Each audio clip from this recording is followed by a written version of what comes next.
So we'll switch gears here. So I guess maybe to start off with, this is kind of, it sounds weird, but kind of a little bit of a dream realized for me.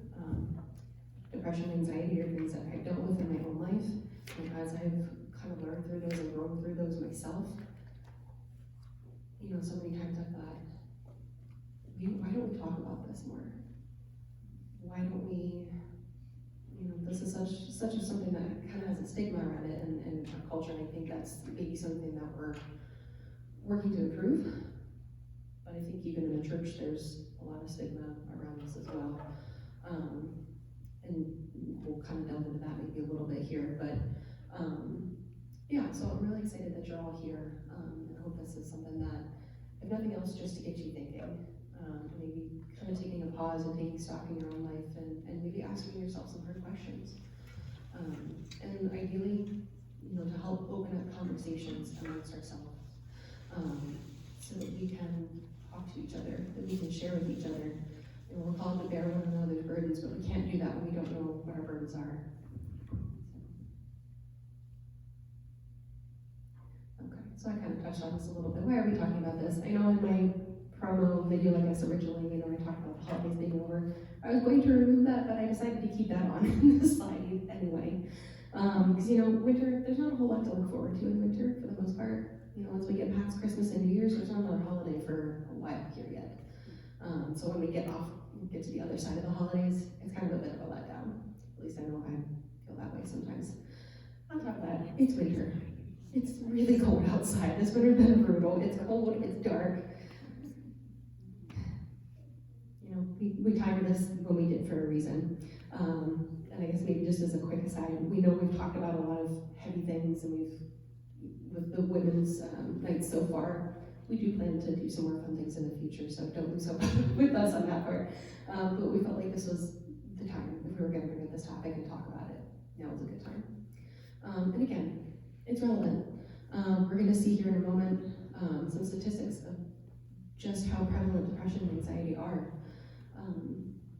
And again, just wanting to open up the conversation, kind of in our own hearts and minds, but also with each other, to break down those stigmas. So, we're probably familiar with some general descriptors of depression and anxiety. Anxiety, you know, feeling afraid, nervous, worried, fight, flee, response, freeze, or depression, feeling down, hopeless, sad, all those kinds of things.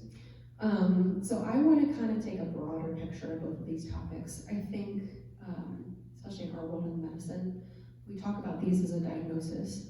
And the more that I've kind of learned and studied and, you know, listened to podcasts and such, I think it's fair to look at them that way, but I also think there's more to the picture. I think truly there oftentimes are a symptom of something further, something deeper going on inside us or inside our world. So that's why I have it titled, When Something is Wrong in My World. And then this is where these things tend to crop up. So I'm going to call anxiety the red flag.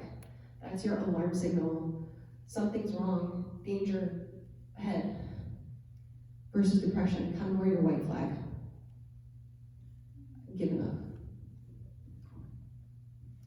So I also wanted to briefly mention seasonal affective disorder, since I talked about it being winter and, you know, the winter blues and all that kind of stuff. So seasonal affective disorder specifically is a type of depression that recurs with a seasonal pattern, usually about 4 to 5 months, typically fall and winter. When we start to lose our sunshine and we get the colder weather, we know we're going to be stuck inside, especially here in central Pennsylvania. It is more common in women. We're going to see this is true of other things as well.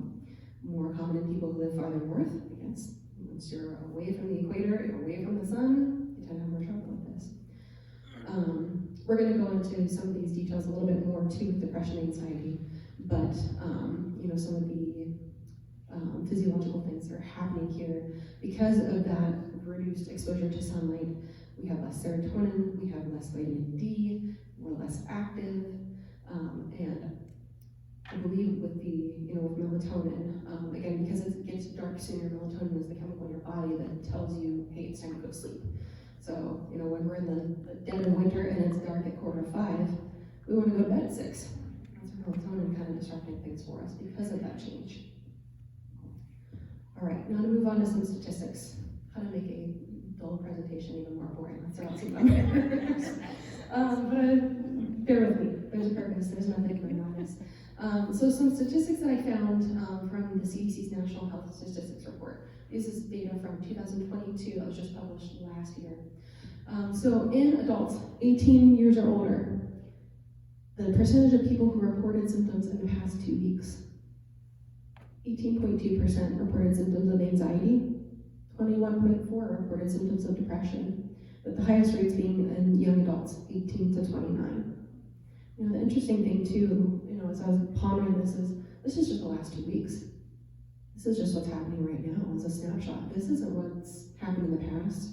And this is not capturing anybody who's had depression or anxiety in the past. This is just right now. But those are pretty good numbers. Depression, that's 1 out of 5 people, 21%. That would be a good portion of us in this room right now. Moving on to data specific to us ladies. For anxiety, 21.4% of us versus 14.8% of men. Depression, even more so, 24.5% of women, 18% of men with symptoms of depression.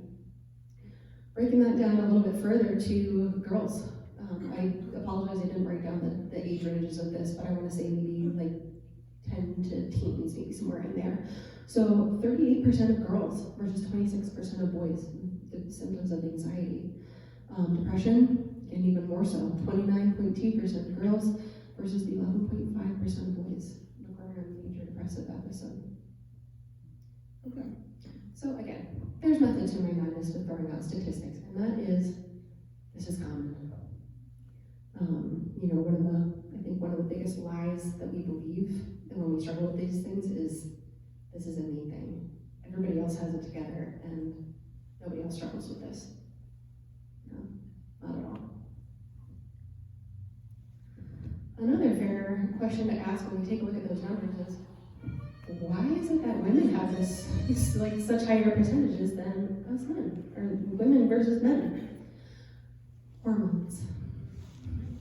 I work in obstetrics and gynecology, so I get to deal with hormones a lot. So in our years from puberty to menopause, we cycle. We have a menstrual cycle. Our hormones change constantly, depending on what day of the month you're in. And not only that, throughout our lives, it changes. Again, puberty, lots of hormones going on there. Pregnancy, big change in hormones. Postpartum, again, another massive shift in hormones. Menopause, another big change. So not only do we change so often, on a monthly basis, but throughout our lives, things are changing a lot. Another thing that I think is maybe a little bit more unique to us women more so than men is the expectations that we have, both expectations we put on ourselves and also the societal pressures that we feel. I have to have it all together. I've got to be here, I've got to get the kids to practice, I've got to get to this, got to make dinner, I've got to be at this family function, got to be to church for this. All of those things, and we try to keep it all together.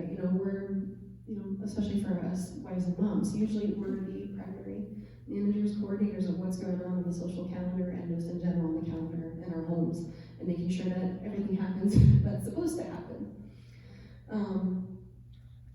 Another one that the media is not our friend with is our image of ourselves, and especially our bodies.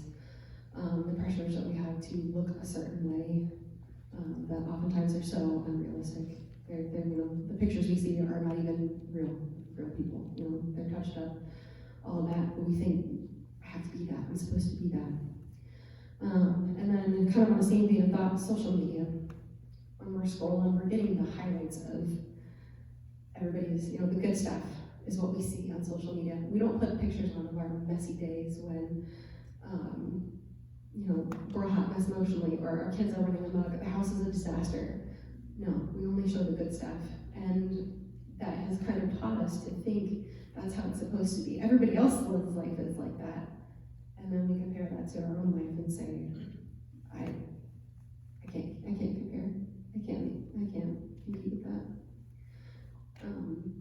Another thing, again, maybe more unique to us as ladies, especially those of us who work outside of the home. There's kind of some added pressure there to try to balance work over here, home life over here. So if we're going to look at depression, anxiety as kind of more of a symptom of something deeper going on, we have to stop and take an honest look at what's going on in my world.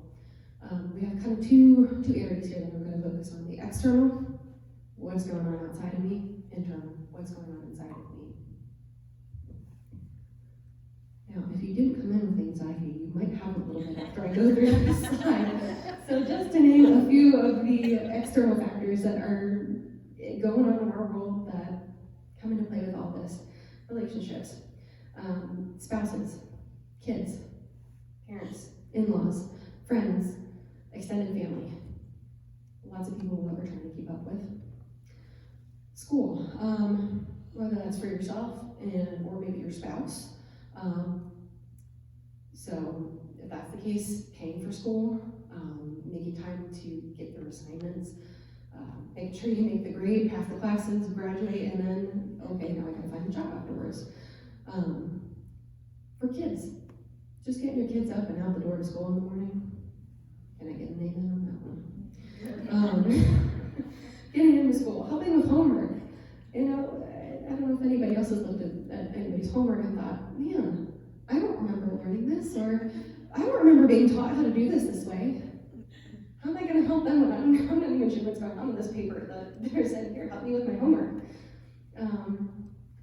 Work, kind of touched on this a little bit. So anything from the hours that you're working, you know, how many hours a week, what hours, you know, are you working a job that's weekends, holidays, are you working a job that's night shift? Ooh, that's rough. Your work environment. So anything from your coworkers. What kind of team are you working with? Do you work as a team, or is it a hot mess where everybody's at each other's throats? That's a stressor. Or on the flip side of that, your patients, your customers, your clients, whoever you're working for, do they make your day better, or do they make your day an absolute nightmare? Changes to employment, so changing jobs, changing careers, stepping into work for the first time, stepping out of work for a time, retiring. Similar vein, childcare with work. How do I make sure the kids get to school? Who's going to pick them up after at the bus if I can't be there to go get them? All of that. Schedules, the family calendar. I don't know about you, but sometimes I look at that and I just stare at it. I don't even know what to think when I look at that calendar. Trying to fit everything with school, church, activities, hobbies. Again, just trying to keep all the plates spinning so that nothing comes crashing down on our heads. Trying to fit in time for hobbies, activities, things we like to do, somewhere in the midst of all the chaos. Finances. As we all know, things are getting more and more expensive these days. And that can be a big stressor for a lot of us. Working through a budget, trying to keep to a budget, working on debt, things like that. Health.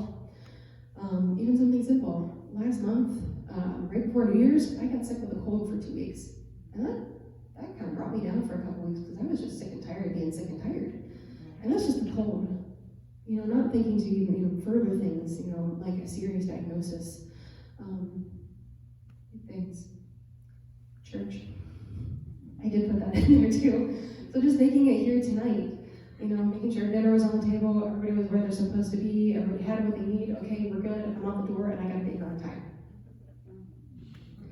Special events, holidays, birthdays, weddings, funerals, all those kinds of getting together, sometimes are great, but also can be very stressful as well. Loss, whether that's death, divorce, even being an empty nester, kids moving out of the house, and oh my goodness, my life has changed very drastically now. Housing, moving, just another thing I mentioned there as well. Let me just bring up something here real quick. Just have to see if it's going to work.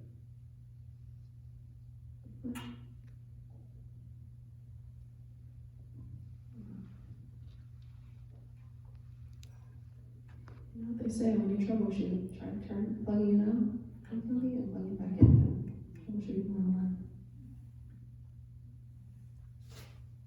You know what, if not, oh, there we go, sweet. So this was something I think I learned about in school, but again, bear with me, there's method to my madness here. So this is an actual scale that rates life events in terms of their level of stress. We're not going to actually do this exercise, but part of what you're supposed to do with this is to actually take inventory of what of these applies to my life within the past 12 months, and you get a score. That's actually used to kind of predict whether you might have some serious health things come up because of the amount of stress that you're in. So there's some things in here that seem kind of obvious. Death of a spouse is at the top of that list. Divorce, separation from a spouse, major health issues, getting married. A beautiful, wonderful thing, but also a massive life change, very stressful. Losing your job, retiring, a couple things we touched on a little bit already. Changes with health and family members. Pregnancy. Gaining a new family member, whether that's birth, adoption, somebody in the family maybe moving in, say an aging parent who is moving into your home to help take care of them, things like that. Major changes with finances, death of a close friend, changing lines of work. Major change in the number of arguments with your spouse. Kind of interesting. Again, financial issues like foreclosure. Changes in responsibilities at work, children leaving the home, in-law troubles. That made the list. This was one I thought was kind of interesting. Outstanding personal achievement. You think that's supposed to be a great thing, right? But apparently that's on the list too. Starting or ending schooling. Let's see, trouble with the boss. Sound like Greg. Changing schools. Changing church activities. So a couple things kind of that are down towards the end of this list that I stopped and pondered when I was first preparing this because it was December, Christmas time. So just December alone, there are a couple things I think that I looked at earlier today and it gave us a score of 52. Major holidays, Christmas, New Year's. Change in the number of family get-togethers. Change in our eating habits. Christmas cookies, it did me this year. So even just December alone, we've got some stuff going on there. And stuff that we think, well, this is good, right? Yeah, it is good. But it also can be really stressful. Bear with me a second here while I get this switched back over to my PowerPoint.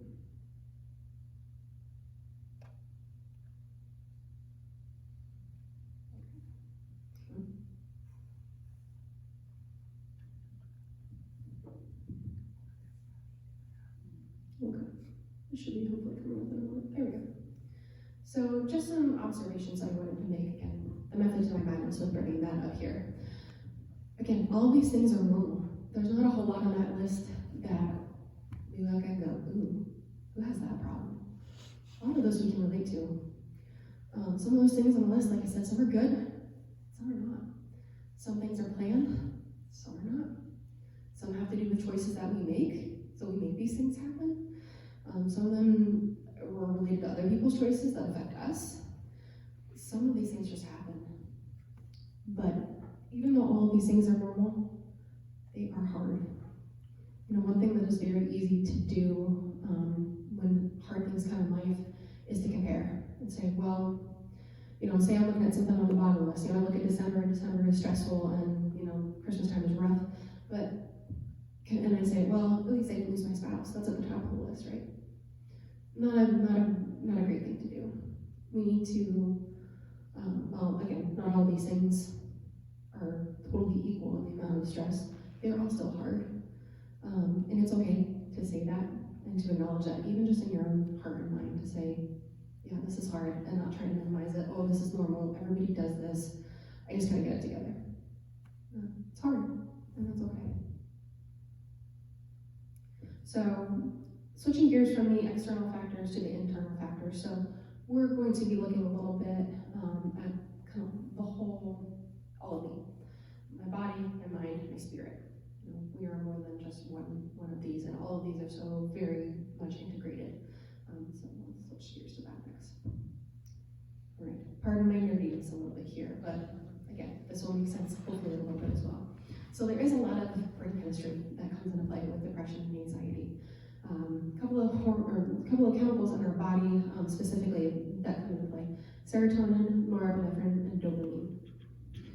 So serotonin specifically involved with memory, learning, sleep, digestion, nausea, wound healing, blood clotting, desire for intimacy, regulating our body temperature, hunger, bone health, and also helping our mood, keeping us in a focused, happy, calm, kind of steady state.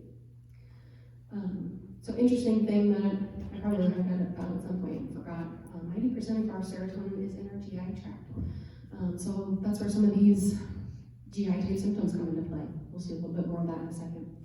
10% is in the brain, and it comes from tryptophan. If that word is ringing a bell in your steeple, that's the one that we talk about a lot at Thanksgiving, as the kind of the sleepy effect from eating turkey. It's one of the amino acids. Amino acids are what make up proteins. Norepinephrine. So that's that fight or flight response that helps us to face dangers, fears, stress. It's also involved in alertness, attention, arousal, affects our sleep-wake cycle, our memory, and our mood. Dopamine, that's our pleasure drug, or pleasure chemical, I should say. So when we achieve something, we reach a goal, and you have that, yes, I got it, I nailed it. That's your dopamine that's going off, that's giving you that feeling. So how these chemicals translate into some physical symptoms. Again, our body kind of giving us some alarms that, hey, something's wrong. Lack of energy, trouble falling or staying asleep or sleeping too much, muscle aches, back pain, joint pain, restlessness, just feeling like you can't sit still, slowed movements in speech, changes with your appetite, which can then change the needle on the scale, up or down, stomach troubles, pain, diarrhea, constipation, nausea, sweating, kind of more from that fight or flight response, lightheadedness, shortness of breath, chest pain. Again, all these signals coming from those chemicals to our body and saying, hey, something's not right. Next up, we've got our mind. So some of those things that kind of came up with those chemicals in our body, that help with concentration, memory, decision making. Another thing that I think is important to delve into a little bit when it comes to the mind is looking at our thought habits or our mental script. I know for myself, when we think about our lives, when we think about ourselves, when we think about other people or certain things that are going on in life, we tend to kind of play the same script over and over in our heads. I don't know if anybody else has noticed that about yourself. But sometimes those scripts that we play over and over again are not healthy. That's my next one. So I don't know if any of this sounds familiar, but these are kind of some scripts that are running through our head that are definitely a red flag to watch for. This is what I know I thought when I stood and looked in the mirror. Who am I? I don't even know who that person is in the mirror anymore. I'm not even sure who she is. I don't recognize her. I'm not normal. Something's wrong with me. I'm a bad person. I'm hopeless. I'm never going to be able to change. I know I have issues, but I'm stuck there. If anybody knew my struggles, what would they think of me? That's a big one. I'm going to circle back to eventually. The people I know think they're off about me. That's a really scary place to be when we have that running through our mental script. So next up, the spirit. Two sides to this coin. One being our emotions. So again, some of the things we think about with depression, anxiety, feeling down, feeling sad, feeling agitated, or for me, sometimes I feel like I'm wound tight like a spring. I don't know if anybody can relate to that. Feeling hopeless, feeling afraid, feeling angry. That can come out in depression and anxiety, and that's one that people don't always recognize, but that's definitely one that comes up. Other side, our relationship with God. So what's going on there? How is my walk with the Lord? How am I staying connected with Him regularly? That's a really important part to all of this as well. So kind of going back to putting maybe mind and spirit together a little bit, some things that come up in our mental scripts that can hinder our relationship with God. I'm a bad Christian because I struggle with these things. I'm spiritually weak. I don't fill in the blank enough. I don't pray enough. I don't read my Bible enough. I need to go to more church functions, whatever it is that plays in your script. I don't trust God enough. Now, pause for a second with these first couple of things. Some things might be true. I don't read my Bible enough. I struggle with that. I know that's something I need to work on. We all have times where we struggle with trusting God. But I think the difference in how we use this in our scripture is important. Is this something that we say, hey, okay, I see something here that maybe needs to change for me? Or is this something that I strap to a whip and beat myself over my back with? Totally different. One is constructive, one is destructive. And then the last two that I think, again, some of the stigma that comes in the church that, I think people can feel that. God is disappointed in me. He's ashamed of me. He's embarrassed to call me his child. Or even doubting, am I even really saved because I have this struggle and this problem? And this is exactly what the enemy wants, that downward slide. So I think with all these things, it's kind of a progression, starting with guilt, again, kind of taking these things and beating ourselves over our backs with this. Shame, fear, again, that if anybody knew what I struggled with, what on earth would they think of me? And then that leads us to isolation, and that's really dangerous. Again, we can't bear one another's burdens if we're isolated in the corner, and everybody keeps themselves to themselves. We can't be there for each other when we don't know what's going on. And our enemy, that roaring lion that is prowling, those predators, they tend to go for the animals that are alone, the ones that are apart from the group. They're easy targets. And unfortunately, this is exactly, both with depression and anxiety, this is where the enemy wants to take us. And this is what we want to combat. That's why we're talking about this tonight. So of course, if we're going to combat lies, we need the truth. So to start with a couple of things here, just some interesting verses that I found that talk about some of these things as far as the symptoms that we feel in our body. Anybody ever read the Psalms and kind of go, David, you're a little bit of a drama queen. You're being a little dramatic. But then there are also times when we can read those and go, yep, preacher brother. So again, some of these symptoms that we talked about before. In that first one, Psalm 6:2, have compassion on me, Lord, for I am weak. Heal me, Lord, for my bones are in agony. One pain, weakness.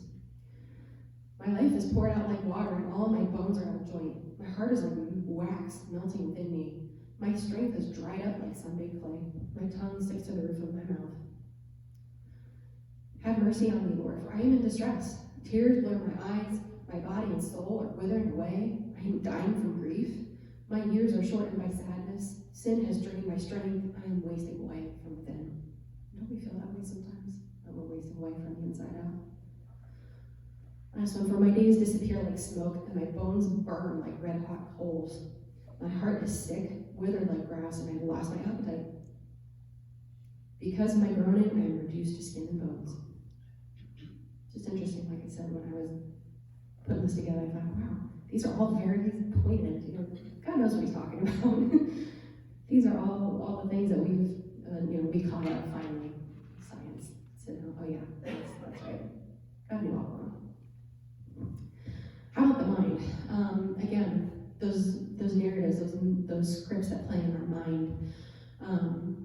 God has a lot to say about that as well. Great verse, Romans 12:2. Don't copy the behavior and customs of this world, but let God transform you into a new person by changing the way you think. Then you will learn to know God's will for you, which is good and pleasing and perfect. Another verse from Romans 8:6. So letting your sinful nature control your mind leads to death. But letting the Spirit control your mind leads to life and peace. Wow, that sounds like a much better option, doesn't it? And last, another interesting verse, 2 Corinthians 10:5. We are destroying arguments and all arrogance raised against the knowledge knowledge of God, and we are taking every thought captive to the obedience of Christ. Now, this verse in context is talking a little bit more about evangelism, but I think this is also appropriate to apply to our lives as we're taking stock of that mental script.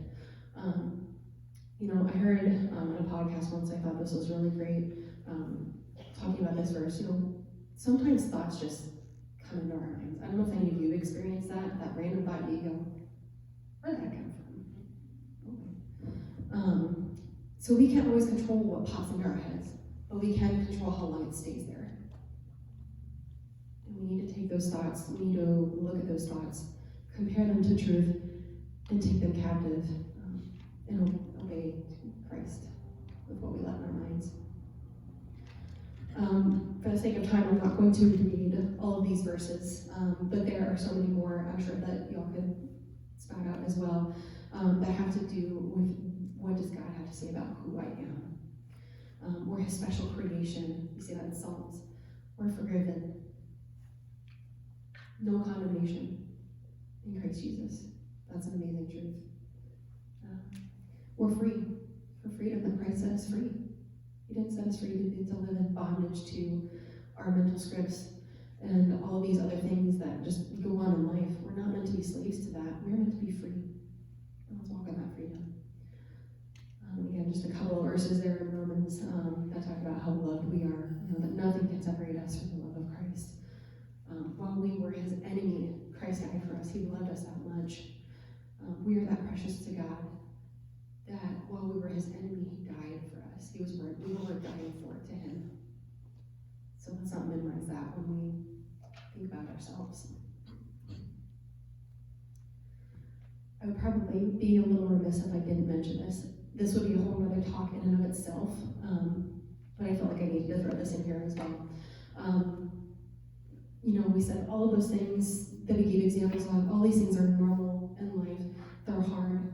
What does God have to say about that? Just real briefly, a couple passages I wanted to share. Romans 5:3-5. We can rejoice too when we run into problems and trials, for we know that they help us develop endurance. And endurance develops strength of character, and character strengthens our confident hope of salvation. And this hope will not lead to disappointment. What a promise. For we know how dearly God loves us because he has given us the Holy Spirit to fill our hearts with his love. Amen. Second one, James 1:2-4. Dear brothers and sisters, when troubles of any kind come your way, consider it an opportunity for great joy. Right, James? For you know that when your faith is tested, your endurance has a chance to grow. So let it grow. For when your endurance is fully developed, you will be perfect and complete, needing nothing. That sounds like a goal worth working towards, even through the hard stuff. Okay, so I guess kind of to wrap this up. Great, Rachel, all this cool stuff. Cool. Well, what do I do with this now? We'll try to dive into that a little bit here. So, I think one of the biggest things with all of this is we have to pause. We have to make time to stop and think. Our lives are so busy. One thing that I don't love about our culture is how much we value busyness. We have to take time. There's no shortcuts with working through these things. It is time to ourselves. It's time talking with people in our lives, maybe talking with a counselor or a therapist. Time to make some changes in life to control the things that we can control, and to learn to let go of the things that we can't control. Those are the things that drive us nuts. Those are the things that drive me nuts. The things that I wish were better or different that I can't do a darn thing about. And I have to learn to let those go. Let those in God's hands and control what I can control, which is me.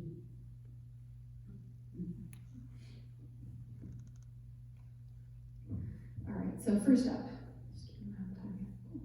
how to care for our body again. So kind of looking at the internal, the external. I think I'm going to skip that. How can I care for my body? Sleep is so important, ladies. So important. I struggle with insomnia. I know what it's like to go without several nights in a row of sleep, and I know how awful that is. A recommendation is usually standard 7 to 8 hours a night, but some need a little bit more, some don't need that much. But important to stick to a regular routine with when we go to sleep and when we get up. That's the healthiest thing for us to keep our bodies into that rhythm. Practicing good sleep hygiene. Some things in this regard, I know one big thing is to not have a television in the bedroom. Limiting screen time, especially I think on smaller devices. I think of the big one, like our cell phones. Bad habit. I used to be so good about that. I would read a book, and lately I've gotten into a really bad habit of scrolling on my phone right before I go to bed, and I know that's not right. But again, little sleep hygiene, sticking to a routine, maybe limiting what time of night you stop drinking fluids so that you don't have to get up to go pee in the night. I have to do that myself. Diet. Again, such an easy one to take shortcuts on, but looking for a healthy, well-rounded diet, reducing our sugar, limiting our caffeine. My husband Lou, so he has told me in the past, he can tell when he drinks too much coffee because he says, I feel like Chicken Little, and the sky is falling. So if you're having trouble with anxiety, don't make that work by guzzling a pot of coffee every day. You're not helping yourself. Looking for fresh, healthy foods, limiting processed foods. Back to the tryptophan again. Some foods that are good sources. We're going to talk about turkey, chicken, beef, salmon, pork, chickpeas, eggs, milk, cheeses, nuts, oatmeal, brown rice, bananas, avocados, your leafy greens, spinach, broccoli. All those things we don't want to eat are the good things for us and things that we do eat. So important there. Exercise, another really important one that is so hard to do. I get it, I'm right there with you, I struggle. But making time for that. Exercise helps to increase the serotonin and the norepinephrine, two of those chemicals that are really important with depression and anxiety. But also important for combating other health problems that can factor into depression and anxiety. Weight management, chronic conditions like diabetes, other things, sleep. Exercising is also really important for sleep. So getting, I think I put that down in there, did I? I'm trying to remember off the top of my head what the recommended amount is. I think it's 5 days a week of half an hour, something like that. But really important to keep ourselves moving. Again, tough to do this time of year. I get you. Exposure to light. Again, tough to do this time of year, but also really important. Again, that sunlight, that vitamin D, important for us. So taking time to get outside, especially when the weather is nice. Today was a nice day compared to a lot of the days that we've had lately. So taking those opportunities when you can, even just go out for a walk, or even just sit outside and read a book, just get some sunlight. One of my favorite verses, Ecclesiastes 11:7. The light is pleasant and it is good for the eyes to see the sun. Some of you are maybe kind of wondering about some of those things I put on the big cards there, but there are, I don't know about these to be honest, but phototherapy with special lights and things, especially this time of year, I've heard good things about it. Can't tell you a whole lot more. Last thing, medication. So again, part of the root of what's going on in our bodies is imbalances with chemicals in our bodies. And there are medications that can help to restore some of that balance. I think, in my personal professional opinion, I think they're not a substitute for the hard work and the things that we have to think through and talk through. But I think they're a good aid to that. Some of the symptoms we talked about, having trouble making decisions, just having a foggy brain, having trouble thinking straight.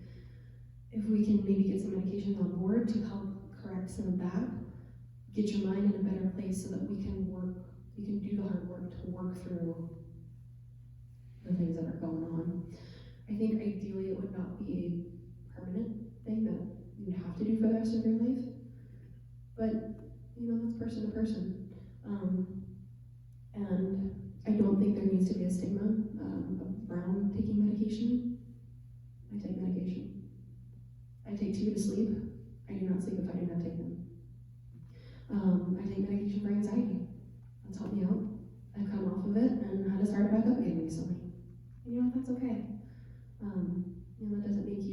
Christian, that doesn't make you a bad person for using medication.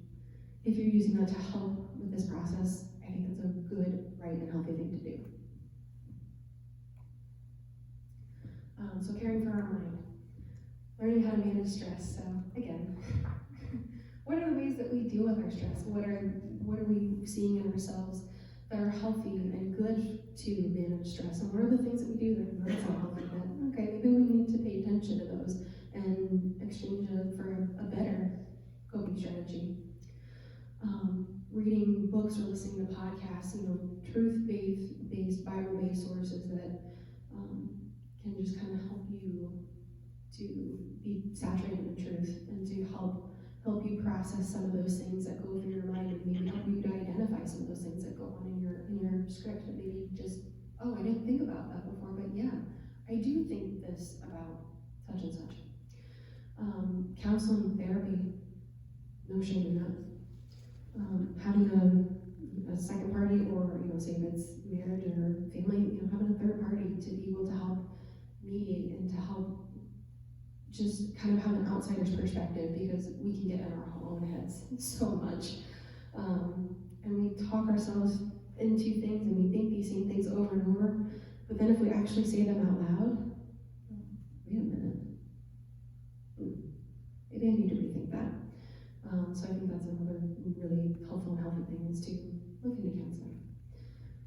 Journaling, we talked about that a couple of sessions ago, Linda and Lisa, just helping to get our thoughts again, maybe not to another person, but getting it down on paper. And maybe getting it down on paper can help us to process through some of those things that we got going on. Practicing gratitude. Man, our perspective changes when we quit navel gazing, when our focus goes from here up there, and especially to up there. So cool what Paul talks about in Philippians. He says, "For I have learned how to be content with whatever I have. I know how to live on almost nothing or with everything. I have learned the secret in every situation, whether it is with a full stomach or empty, with plenty or little. For I can do everything through Christ who gives me strength." We can choose contentment. That's one of those many things that I can control. I can choose to be content regardless of my circumstances, because I can always change those. And meditation, again, also from Philippians. Now, dear brothers and sisters, one final thing. Fix your thoughts on what is true and honorable and right and pure and lovely and admirable. Think about things that are excellent and worthy of praise. How much brain junk food do we have floating around in there? Again, kind of learning to be aware of some of those things, and okay, how do I maybe shift my focus from these things that are maybe not so great to these kind of things that God would have me to focus on? And I think this is my last one, just about how to care for my spirit. So spending time praying and reading God's word. Faith comes by hearing, hearing by the word of Christ. We can't grow in our faith if we don't know what God has to say to us. We can't take every thought captive and make it obedient to Christ if we don't know what Christ wants us to be obedient to or in. So again, coming to church, being part of the local body, studying, reading, praying on your own, in a group, listening again, reading things to just saturate our minds with the things that are good and will help us to change some of those scripts in our head. Tough question around what is my life focused? Is it here? Or is it up there and around? Learning to get my focus off of myself. Learning to see other people and their needs, because then my problems oftentimes look a whole lot different. When I look at other people and what does this person need, or what does this person have going on? How can I help them instead of feeling sorry for myself? And last, again, this is why we're doing this, our heart behind this ladies ministry, and why we want to talk about this here tonight. Being part of a godly community instead of isolating ourselves. We don't want to be that straggler that gets picked off by the enemy. We want to be strong, and we do that by being together. So from Hebrews 10:25, and let us not neglect our meeting together as some people do, but encourage one another, especially now that the day of his return is drawing near. And also, what a great thing to focus on as well, to remind ourselves that this is temporary. It so feels like this is all that there is, but it's not.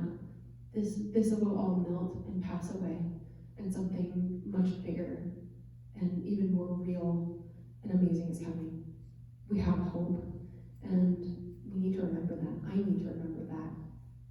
That's part of why we're here for each other, to remind ourselves of that. I guess one final thought. Underneath is turn on. Let's see. Oh, there we go. Again, troubleshooting 101, turn it off and turn it back on again. So last thought with all this is just to remember that this is a journey. This isn't necessarily one hurdle that you get over at one time in your life and you're never going to struggle with this again. This is something that can come back, can take on a different face, depending on what's going on in your world at that point in your life. But one psalm that I really enjoy is Psalm 73. It's a psalm of Asaph. If you read through the first part of the psalm, it's a lot of crying out to God and kind of venting and complaining to God about how life isn't fair, how the wicked have all these good things and God's people don't, and just trying to make sense of all of what was going on in his world. And at the end, when he's kind of done with his rant, this is where he ends up. Then I realized that my heart was bitter and I was all torn up inside. I was so foolish and ignorant. I must have seemed like a senseless animal to you, God. Does anybody ever feel that way? You have a bad day and the next day you go, ooh, that was ugly. Yet I still belong to you. You hold my right hand. You guide me with your counsel, leading me to a glorious destiny. Wow. Whom have I in heaven but you? I desire you more than anything on earth. My health may fail, my spirit may grow weak, all those symptoms and things we talked about, all these things can happen, but God remains the strength of my heart. He is mine forever. And that's our hope.